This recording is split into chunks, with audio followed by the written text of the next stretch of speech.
there, welcome to the sermon preview for this week. I'm glad you're taking a second to join me here today.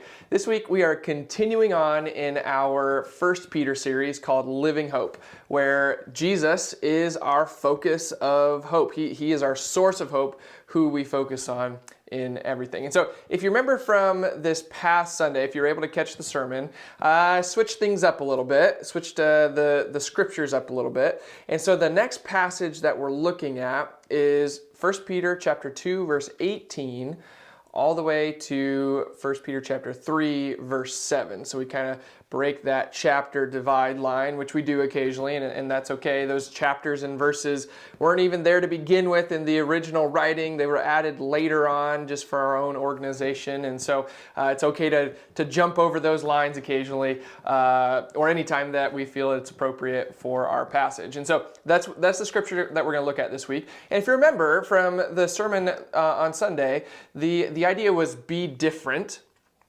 And we talked about be different in action, in submission, in freedom, and in honor. Right? Those four different things we felt like the passage was telling us we need to be different in those areas.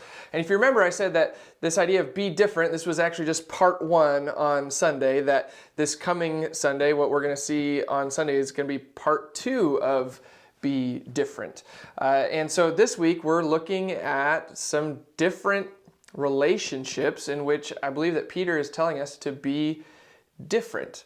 Be different from how the rest of the world looked at these relationships. And so what we're going to do is we're going to go back and we're going to look at how did the culture in that time view those relationships, and how were Peter's instructions different from what society would have expected during that time. So we're going to see Peter gives instructions to slaves and how they are supposed to relate to their master.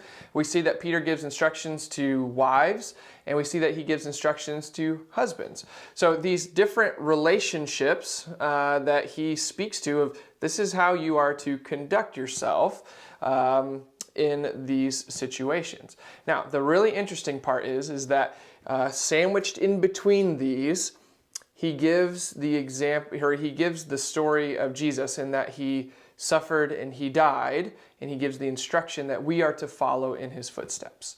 And so as you prepare yourself for this Sunday, what I want you to do is I want you to read this passage, and I want you to think about the idea of what does it mean to follow Jesus' examples in your relationships? What does it mean to be different by following Jesus in your relationships? The world may expect you to respond in this way, but Jesus would have responded this way. So we follow Jesus' example in our relationship. So what does it look like for you to follow Jesus' example in all of your relationships? So I'm excited for this Sunday. I think it's going to be a wonderful time of worship and fellowship, digging into the Word and seeing what the Lord has for us. So looking forward to seeing you 9:15.